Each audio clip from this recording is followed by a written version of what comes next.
Bom dia, meus irmãos.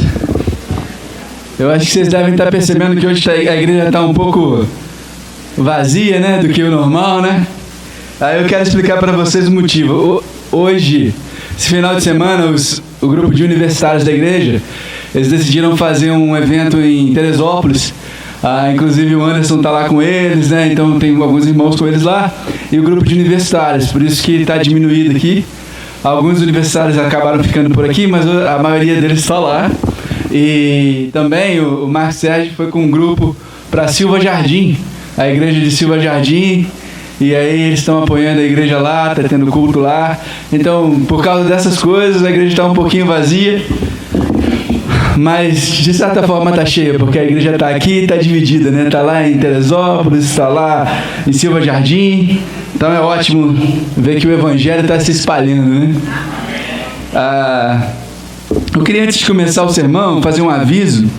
A gente deve começar uma escola bíblica na igreja e a gente vai começar no domingo que vem.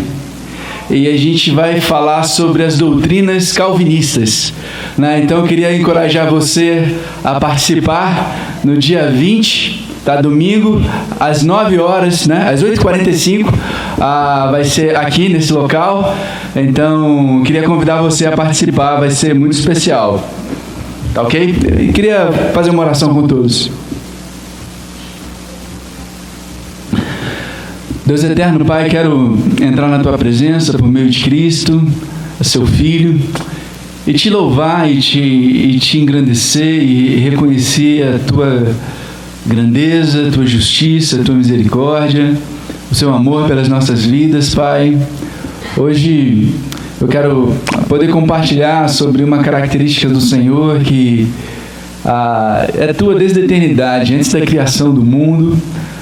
O Senhor já proveu coisas para cada um de nós, Pai, e é tão especial saber que a Tua natureza é tão imensa, é tão poderosa. Isso me deixa muito agradecido, Pai.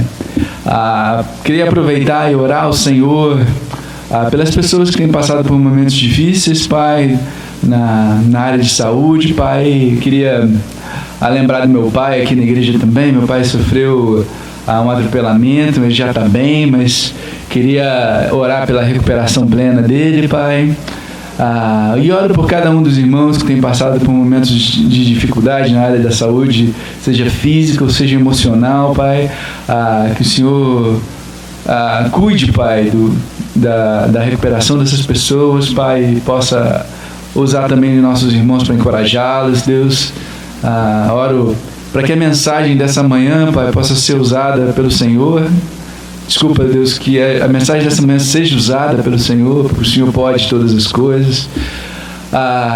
Por meio do Teu Espírito Santo, que ela convença as pessoas do pecado, que ela trabalhe na tomada de decisões e que traga honra para o Seu nome. Obrigado por estarmos reunidos essa manhã. Esteja conosco. Te oro agradecido em nome de Jesus. Amém. Obrigado. Queria perguntar uma coisa para vocês. Se você fosse um pastor da nossa igreja, ou um pastor de uma igreja, alguém que cuidasse de pessoas de dentro da comunidade e também se preocupasse com pessoas fora da comunidade, o que você pregaria? Se você pudesse escolher, eu vou pregar hoje, qual seria, eu vou falar para outras pessoas sobre o que você falaria, o que você enfatizaria, qual a mensagem que você acha que você deveria pregar continuamente? Você pensou nessa? Bom, acho que a gente que faz esse trabalho pensa sempre, né? Mas a Bíblia também fala muito claramente sobre essa mensagem. Eu espero que, se eu perguntasse para você o que você pregaria, eu espero que seja alguma coisa da Bíblia, pelo menos. Mas o que você... A Bíblia tem muitos livros, né? São 66 livros, né? Qual parte você ia enfatizar mais? Qual parte você ia colocar maior peso? E por quê? Eu queria que você pensasse nisso mesmo, antes de eu te dar a resposta. A gente ensina muitas coisas na igreja, mas existem algumas coisas que são básicas, né? Assim como a gente aprende matemática, né? A gente aprende primeiro os números, depois a gente aprende a somar e subtrair, dividir, depois a gente... Mas se você esquecer o básico, não adianta você ir adiante. Qual seria a base das coisas que você ensinaria para outras pessoas? Qual seria o fundamento do ensino de Deus? Eu queria que você pensasse. Paulo foi um apóstolo, ele escreveu 13 das cartas do Novo Testamento. Na igreja do primeiro século ele foi missionário, evangelista, pastor, mestre, ele ocupou várias funções, e ele treinou pessoas também, e essas pessoas andaram junto com ele, e em 3 cartas da Bíblia, do Novo Testamento, em 3 cartas, ele escreve para 2 pessoas, uma delas chamada Timóteo e a outra delas chamada Tito. Timóteo era considerado uma pessoa muito jovem na época que eu não sei muito, mas ele era jovem. Tito eu não sei se era tão jovem, mas nas 2 cartas, tanto para Timóteo quanto para Tito, eles acabaram ficando com a responsabilidade de cuidar de igrejas. Eles tinham esse papel, eles não eram pastores, mas eles tinham que cuidar de igrejas. E Paulo fala nas 2 cartas para os 2. Para Timóteo ele fala: Timóteo, ninguém despreze você pelo fato de você ser jovem. E para Tito ele fala: Tito, ninguém despreze você. Ensina essas coisas e que ninguém te despreze, né? E às vezes é difícil você fazer o papel de ensinar e pregar, porque às vezes as pessoas, não, isso aí não é importante. Isso aí é a ideia do Samuel, a ideia do Timóteo, a ideia do Tito, mas se você conhecer o mundo mais profundamente, você vai ver que não é assim. Mas ele fala para respeitar esses homens, né, que estão ensinando, né? E eles cuidavam, eles tinham o papel de cuidar da igreja e levantar outras pessoas para ajudarem a cuidar da igreja. E Paulo, nessas cartas, são 3 cartas na Bíblia, que eles chamam de epístolas pastorais. 1 Timóteo, 2 Timóteo e Tito. E nessas cartas, ele fala o que eles deveriam ensinar e o que eles deveriam enfatizar quando eles ensinassem essas coisas. Como eles deveriam reforçar isso. E você pensou sobre o que seria que você pregaria? O que Paulo falou para eles pregarem? O que Paulo falou para eles enfatizarem? O que Paulo falou para eles que devia ser o fundamento da fé cristã? Pensou? Paulo insiste com eles que eles ensinem e se baseiem na graça de Deus em tudo que eles forem ensinar, em tudo que eles forem fazer. Tá bom, Samuel, legal. O que é graça? Né? Graça é a ideia de receber alguma coisa de graça, né? Tem esses dias, né? Eu queria muito comprar um livro. Eu tive uma conversa com um discípulo, né, durante a semana, e ele me surgiu vários questionamentos, né? E aí eu expliquei para ele, mas eu achei aqueles questionamentos assim meio... Eu acho que isso não é tão difícil assim, né? Mas ele foi mais a fundo, eu falei, e a gente conversou, eu não concordo e tal, eu falei, mas quero estudar isso mais a fundo, eu queria comprar um livro. Aí, esse livro que eu queria comprar era uma referência, assim, que a igreja sempre usou e tal, e assim, os mestres da igreja usaram para escrever algumas coisas. Aí eu fui pesquisar, o livro custava cerca de R$180, né, R$200, e aí tinha que ter o frete dos Estados Unidos, porque não tinha em português, né?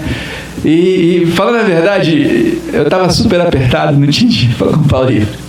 Queria tanto comprar, eu falei, né? Pô, mas não é tanta coisa, né? Pô, 180, né? Não é um dinheiro muito... Mas assim, você tem 3 filhos, você vê que faz diferença. E aí eu falei, pô, não... Fiquei tentado assim, vou comprar no cartão de crédito, a Shirley nem vai saber. Vou parcelar. Falei, não. Aí eu resisti à tentação. Falei, deixa para uma outra oportunidade, depois eu estudo esse assunto, né, e tal. Aí, nessa semana eu ganhei um e-mail. Aí no e-mail estava escrito assim,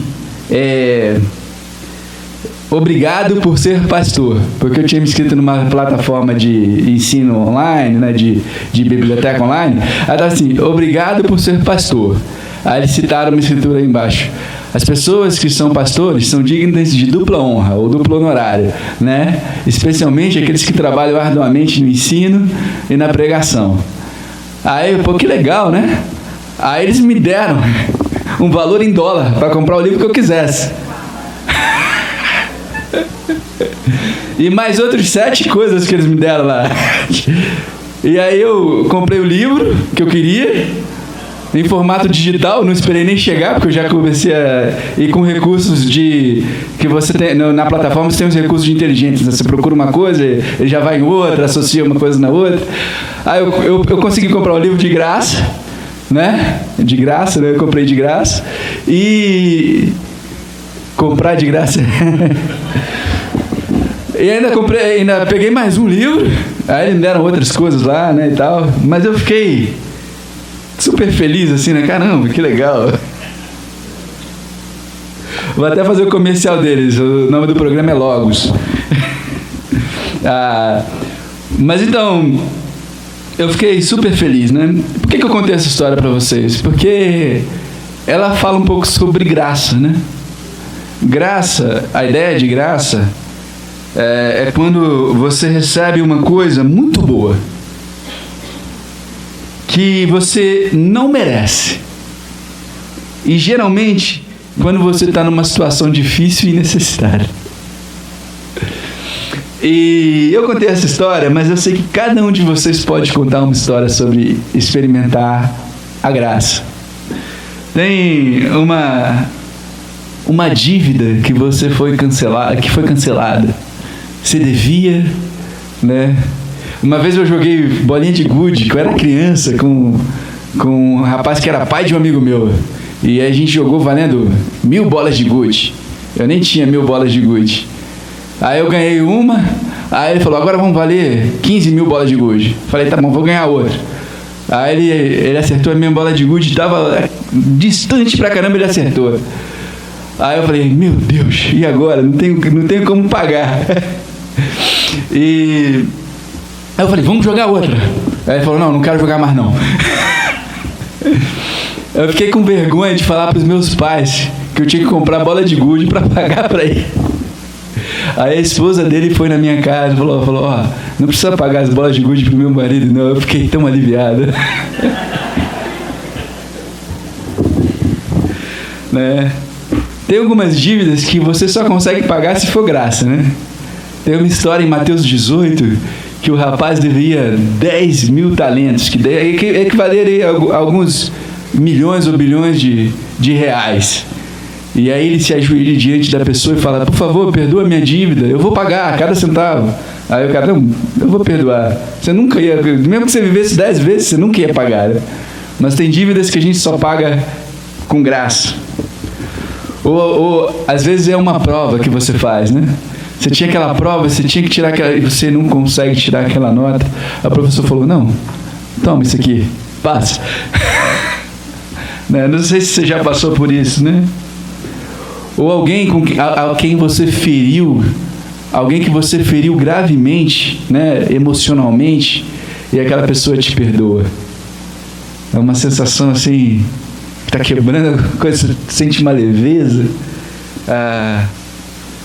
Ou um emprego novo, a companhia de um amigo num momento difícil, tudo isso são exemplos de graça. Mas graça é quando a gente recebe uma coisa muito boa, que a gente não merece, quando a gente está numa situação de dificuldade ou necessidade. Então Paulo fala para Timóteo e para Tito, e em diversas outras cartas, até Jesus mesmo fala isso, né? Que a graça de Deus deve ser o fundamento de tudo que a gente ensina e prega. não quer dizer que a graça de Deus é a única coisa que a gente vai ensinar. Não quer dizer que a graça de Deus é a única coisa, mas ela deve ser o fundamento a partir do qual a gente deve ensinar o restante. Se a gente vai falar sobre disciplina bíblica, ela precisa estar enraizada no profundo amor que Deus tem por nós. Se a gente vai falar sobre liderança masculina e submissão feminina, isso precisa estar enraizado no profundo coração de Deus, de nos dar coisas que nós não merecemos. Quando a gente vai falar sobre a nossa necessidade de ser reto moralmente, isso está enraizado na graça de Deus. Em Tito, capítulo 2, verso 15,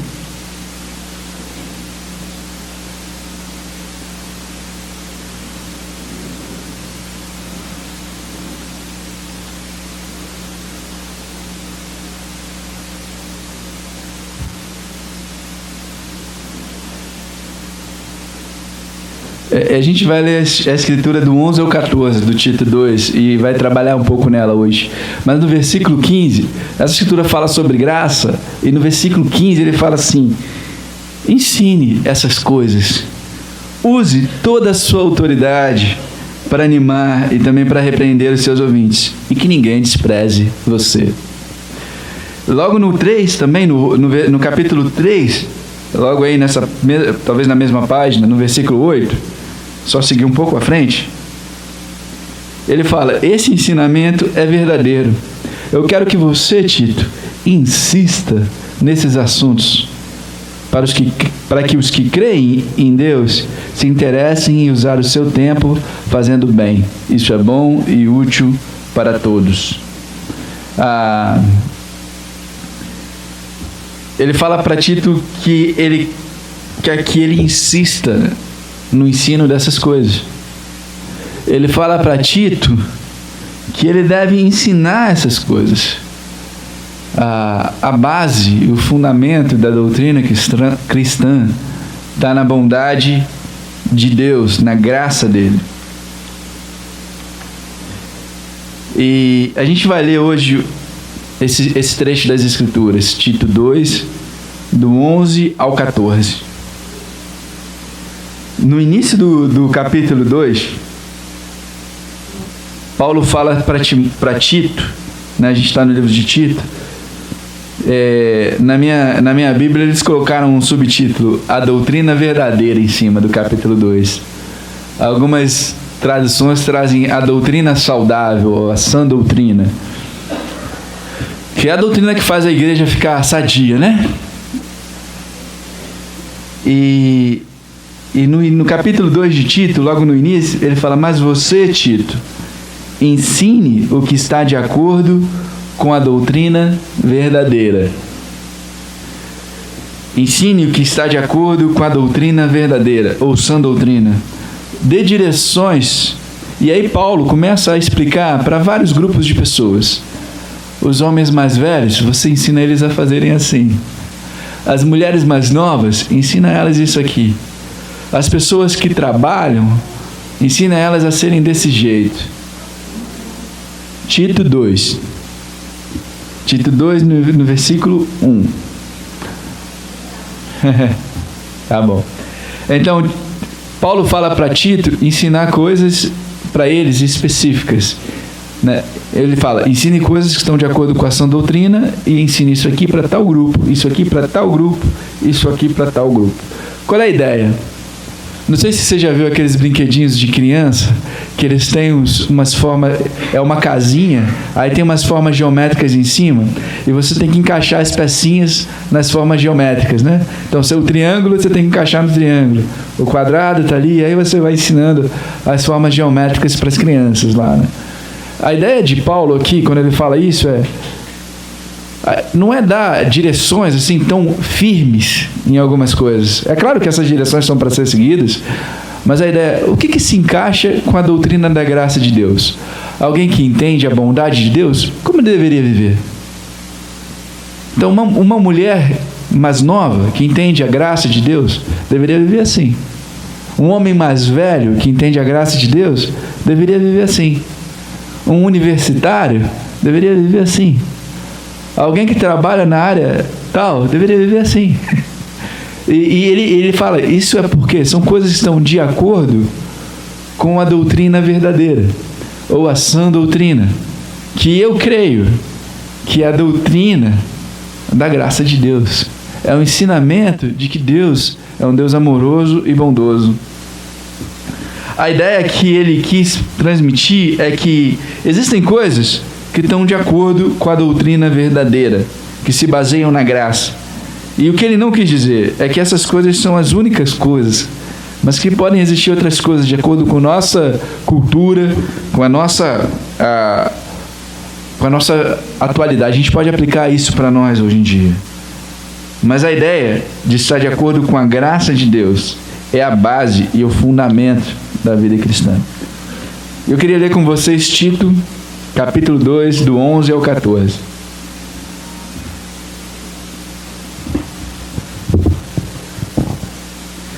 Tito 2, do 11 ao 14. Fala assim: pois Deus revelou a sua graça para dar salvação a todos.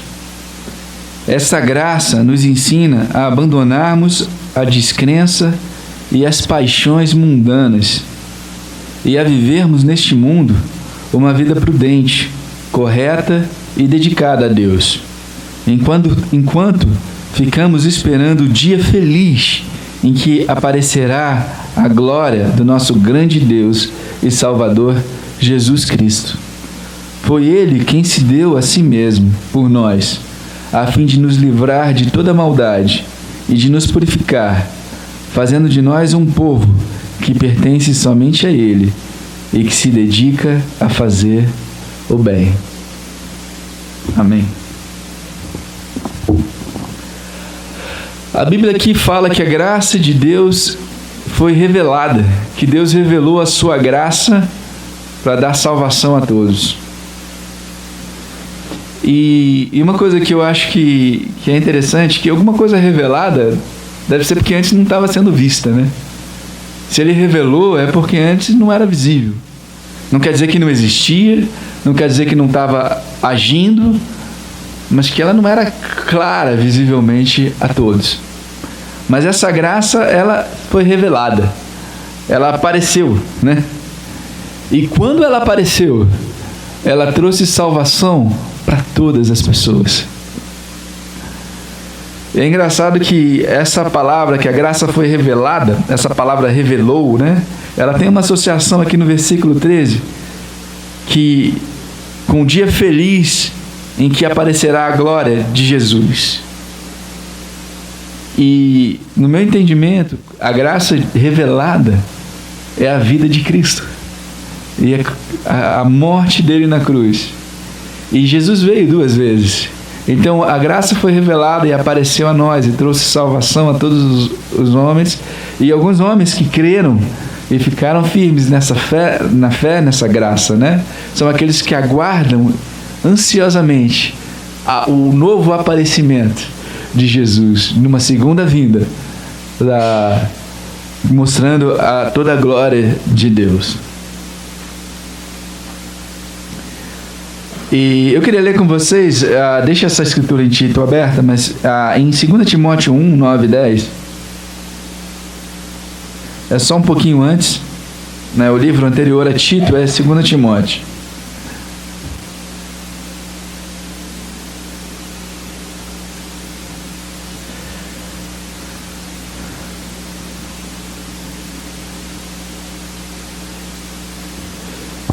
Segunda Timóteo 1, versículos 9 e 10. Fala.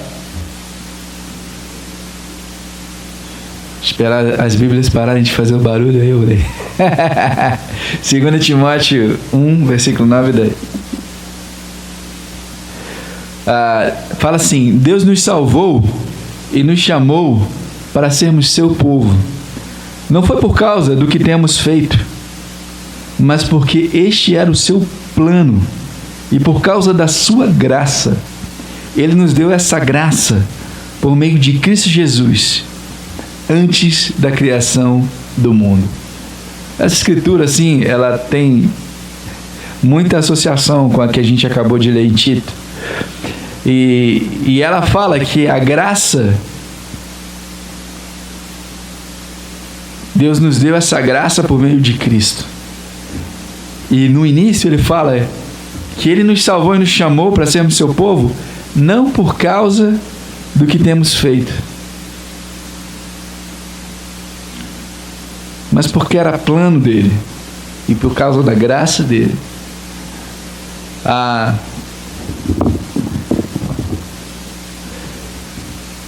Às vezes é difícil para nós entendermos a graça de Deus, porque a maioria das religiões no mundo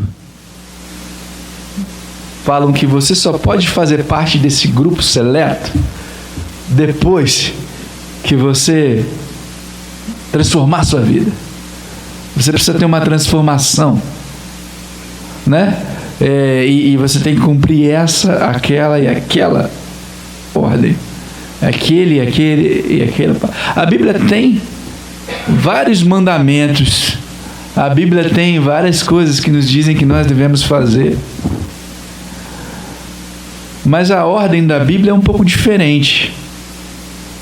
Primeiro, Deus mostra que Ele é amoroso e gracioso para com você, porque você nunca ia conseguir fazer nada do que Ele pede sem a ajuda dEle. E depois, constrangido, você se volta para Ele e fala: Deus, eu vou fazer.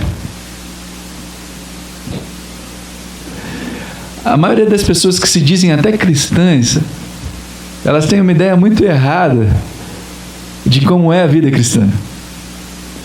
E elas falam: olha, você tem que fazer isso porque senão você vai para o inferno, né? A Bíblia fala muito claramente sobre céu e inferno, e eles existem de fato. Mas é impossível a gente seguir a palavra de Deus sem a intervenção divina e sem o Espírito dele em nós. E a gente precisa dele, a gente precisa ser achado por ele, pela graça dele. E aí a gente responde essa graça com fé.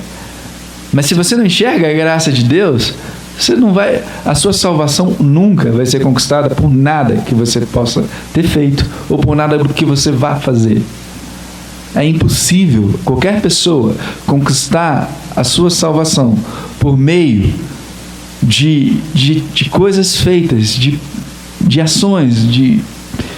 Você precisa ter o vislumbre da graça para você poder responder. Sem isso, não tem como ser um cristão. E quando você vislumbra essa graça, você escolhe acreditar nela e responder a ela. E por isso que a graça de Deus foi revelada em Cristo. Ela foi revelada para que as pessoas, que todo mundo possa ver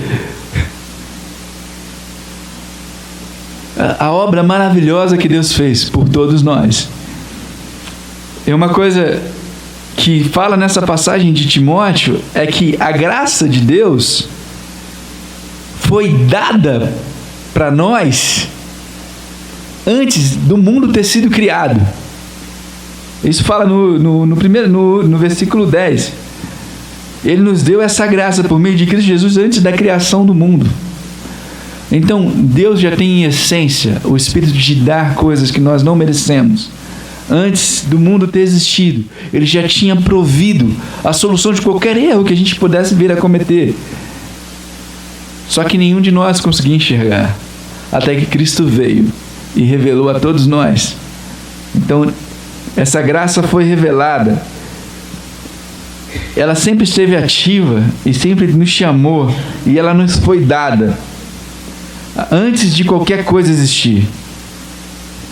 Mas ela foi revelada, ela foi mostrada, ela foi manifestada quando Jesus veio aqui, de forma intensa e real.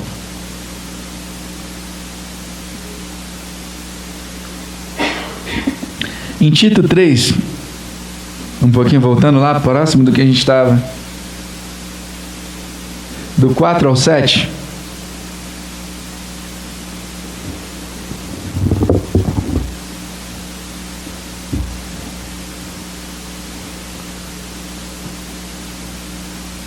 fala assim: porém, quando Deus, o nosso Salvador, mostrou a sua bondade e o seu amor por todos, Ele nos salvou, porque teve compaixão de nós. E não porque nós tivéssemos feito alguma coisa boa. Ele nos salvou por meio do Espírito Santo, que nos lavou, fazendo com que nascêssemos de novo e dando-nos uma nova vida. Deus derramou com generosidade o seu Espírito Santo sobre nós, por meio de Jesus Cristo, o nosso Salvador. E fez isso para que, pela sua graça, nós sejamos aceitos por Deus e recebamos a vida eterna que esperamos.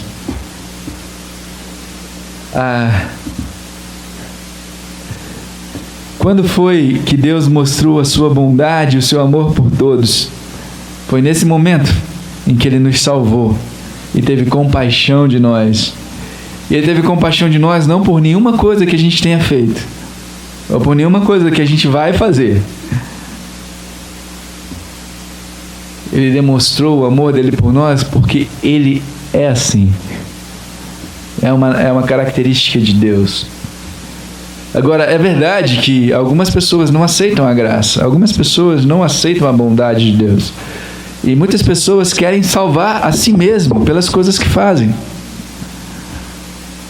A nossa salvação começa quando a gente deixa de confiar em nós mesmos, no nosso desempenho, e começa a confiar em Deus e no que Ele faz por nós. Não quer dizer que você vai ficar parado esperando as coisas acontecerem. Você vai dar o seu melhor, acreditando que Deus trabalha muito mais do que você e muito além do que você consegue imaginar ou enxergar. E aí você vai fazer as coisas confiando em Deus. E às vezes você não entende muito o caminho que Deus trilhou para você. Mas Ele trilhou um caminho.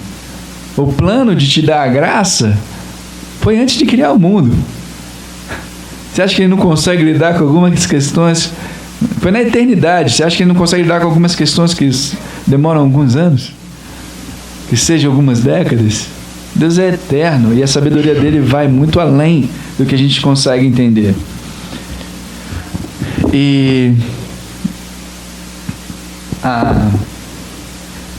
Tem um filme eu não sei se vocês já viram Harry Potter, mas tem uma cena desse filme que ele toma uma porção chamada sorte líquida para ele conseguir realizar uma tarefa, né? E aí tinha uma situação em que ele poderia ser favorecido naquela situação, mas porque ele tinha tomado a sorte líquida, né, a porção de sorte líquida, ele fala para ele: não vou fazer isso. Parecia que era o óbvio ele seguir aquele caminho, mas ele fala: não, isso seria contraproducente. E aí ele segue na direção.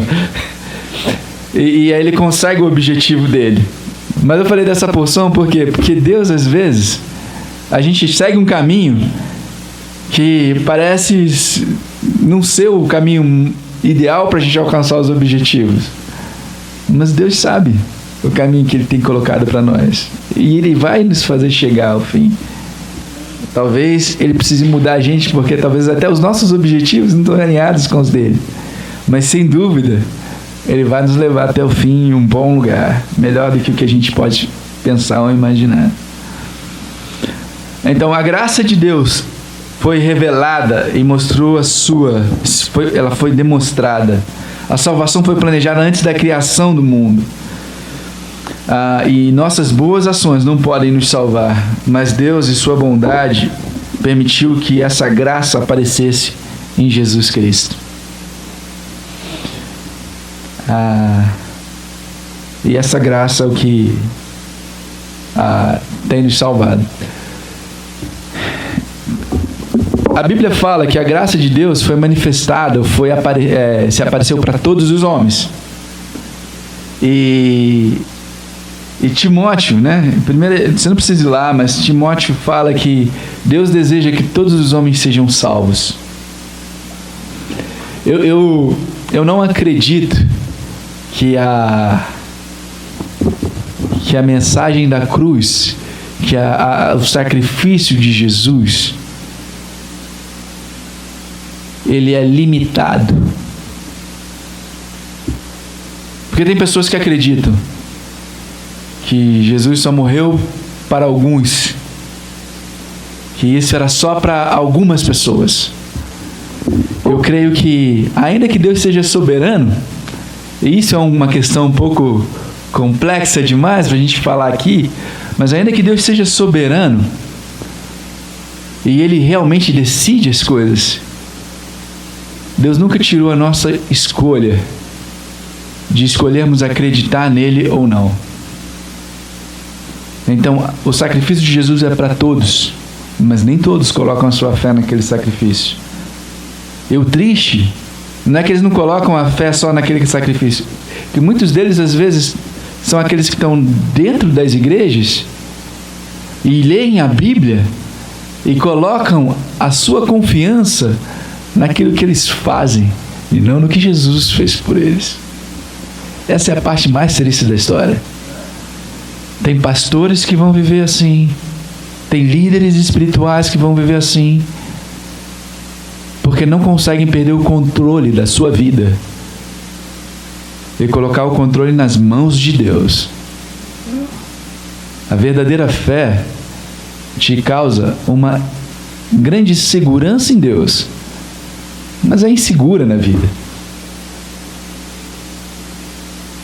É como Sadraque, Mesaque e Abednego, aqueles amigos de Daniel, se você leu o livro de Daniel, estavam na frente do rei e pediram, e o rei falou para eles: vocês precisam se ajoelhar ao meu Deus e tal, por que vocês não...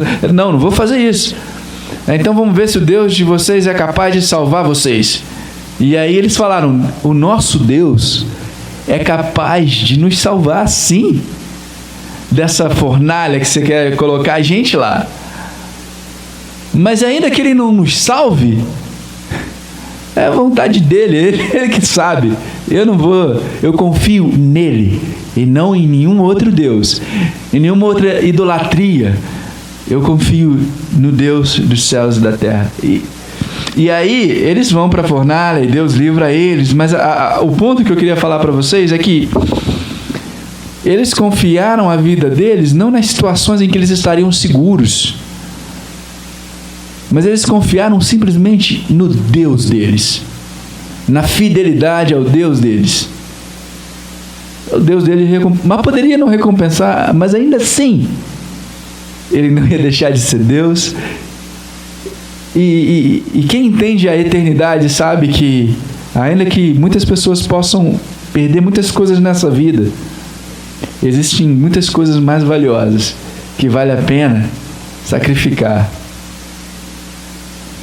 E a gente pode falar isso tanto de coisas físicas, como dinheiro, bens, como de coisas emocionais, como passar vergonha numa situação, mas não abandonar o seu Deus.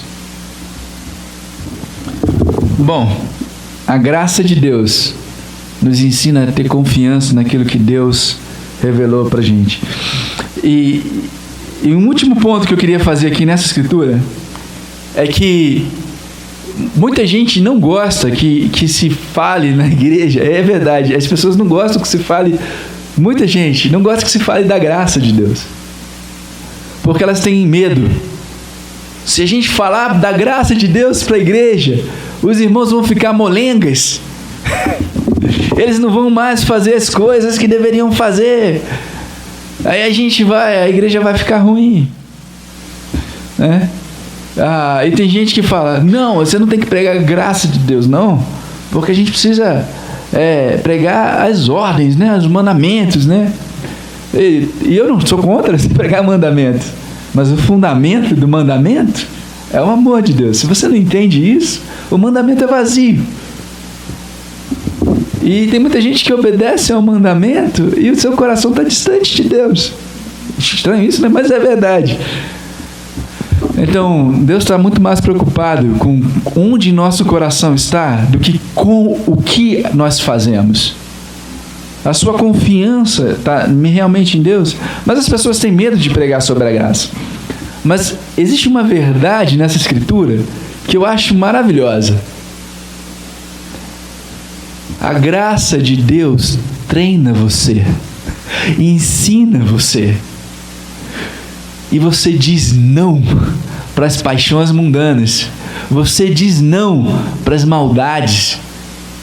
Porque como você vai viver de uma forma maldosa e dominada por paixões mundanas, se você conhece um Deus que te ama tão poderosamente, que antes de criar o mundo, deixou disponível para você perdão, que te dá o Espírito dele, você fala, não, eu não vou viver desse jeito, eu não vou viver de maneira impiedosa, e eu não vou viver dominado pelas paixões.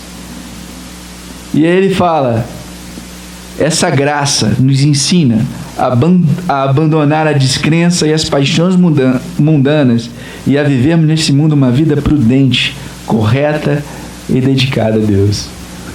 Quanto mais a gente foca na graça de Deus, mais as pessoas vão viver vidas justas. Existe o perigo das pessoas abusarem e acharem, se Deus é gracioso, eu faço o que eu quero, Ele me perdoa. Existe esse risco. Mas e qual é a solução? A gente parar de falar sobre graça ou tê-la como fundamento? Não, é explicar, olha, tem esse perigo, você não vai para esse lado. Quando se prega o Evangelho, a gente tem que ter cuidado a gente precisa andar em cima de um fio de navalha. Porque a gente não pode ir para um lado que a gente chama de legalismo, é cumprir as regras e cumprir as regras. E a gente não pode ir para o outro que a gente chama de licenciosidade. Eu faço o que eu quero, do jeito que eu quero, e Deus vai cuidar de mim porque Ele me ama. Esses dois extremos são errados. Mas quando você olha para Cristo e para a graça revelada nele, você segue adiante. Então a última coisa que eu queria falar é que a graça de Deus pode ser ensinada, enfatizada e servir como uma base, ela sustenta e ela ensina você a renunciar às paixões pecaminosas, ensina você a viver de maneira justa, né? E ela te ensina a fazer essas coisas. Eu tenho feito com um grupo de estagiários da igreja uma série de aulas chamada Fortes na Graça. E a gente tem estudado sobre a graça de Deus uma vez por semana.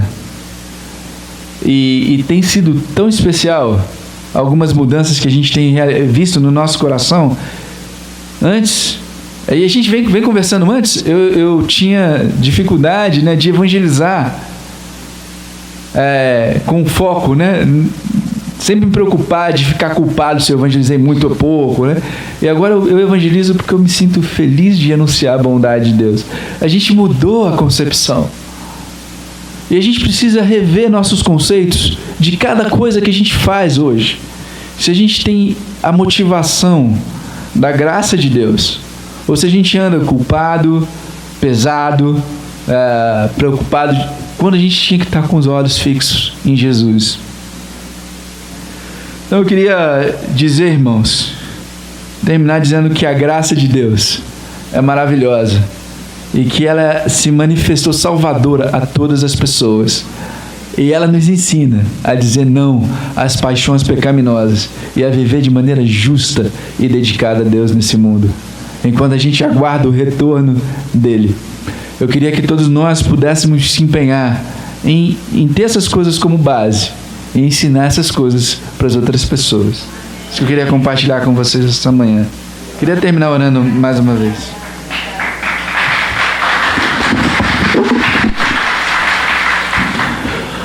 Pai, muito obrigado por a gente poder ler a Tua palavra que fala tão poderosamente sobre o Seu amor genuíno por nossas vidas. Eu oro que o nosso coração esteja muito focado, Deus, nas coisas que o Senhor fez por nós, nas coisas que o Seu Filho fez por nós. Que tenhamos fé o bastante para seguir e confiar nessa graça. Desarma nossos mecanismos de defesa, de confiar nas coisas que nós fazemos, no nosso desempenho, na nossa força, e nos ajuda a colocar nossa confiança plenamente no Senhor e naquilo que o Senhor faz, em quem o Senhor é, porque isso transforma nossas vidas e isso nos leva, de fato, a vivermos de maneira justa e piedosa, Pai. Nós amamos muito o Senhor, eu te quero agradecer em nome de Jesus. Amém.